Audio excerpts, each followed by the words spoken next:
अस्सलामुअलैकुम वरहमतुल्लाहि वबरकातुहू।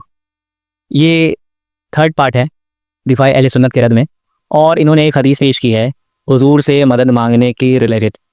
इस हदीस में हम लोग देखते हैं कि एक कैफियत तारी हो गई थी किसी इंसान पे, तो उन्होंने कब्र पर अपना चेहरा रगड़ा तो वो ठीक हो गया। और जो वो कहते हैं कि जब भी ऐसा कुछ होता है तो मैं कब्र से मदद मांगता हूँ। ठीक है, अब देखिए ये जो हदीस है ये ज़ईफ़ हदीस है। कैसे? इसमें एक रावी है इस्माइल बिन याकूब अत्तैमी। अब इस्माइल बिन याकूब के बारे में इमाम ज़हाबी लिखते हैं कि अबू हातिम रहमहुल्लाह ने इसे ज़ईफ़ करार दिया है।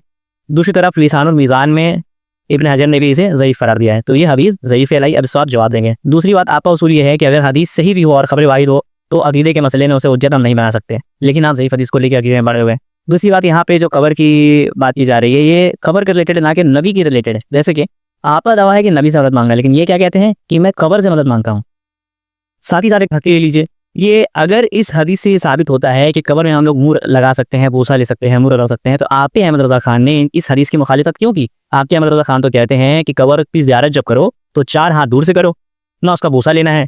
इन सारी चीज़ों को अगर हम साइड कर दें, फिर भी अगर आप ज़बरदस्ती भी बनवाना चाहें तब भी आपके अकीदे के खिलाफ ही जाएगी।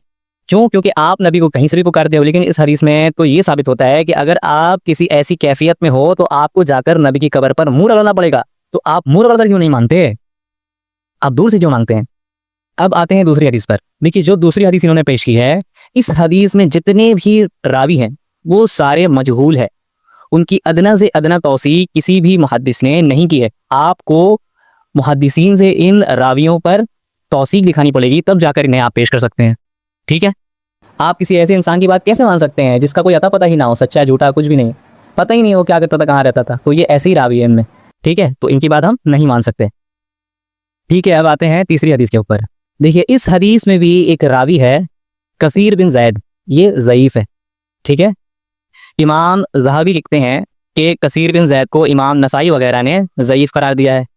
इसके अलावा किताबुज़्ज़ोफ़ा वल मतरूकीन में इमाम नसाई रहमहुल्लाह ने कसीर बिन जैद को ज़ईफ़ कहा है। इस हदीस में एक और रावी है दाऊद बिन सलाह। दाऊद बिन सलाह मजहूल है, इसकी भी तौसीक पेश करेंगे आप। और यहाँ पे नीचे आपने जो लगाया है ना कि सही वल इस्नाद, तो किसी हदीस को सही कह देने से वो हदीस सही नहीं होती। ऐसे तो हम सीने पे हाथ बांधने वाली हदीस पर जब अमल करते हैं, कहते हैं कि सही इब्न खुज़ैमा में इमाम इब्न खुज़ैमा ने सही कहा, लेकिन आप नहीं मानते।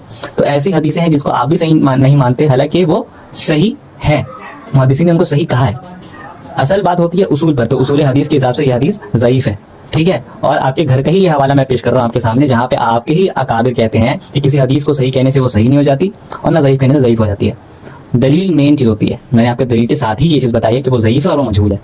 तो ये सनद जो है वो भी ज़ईफ़ कहलाई। तो ज़ईफ़ हदीस आप अकीदे में नहीं पेश कर सकते।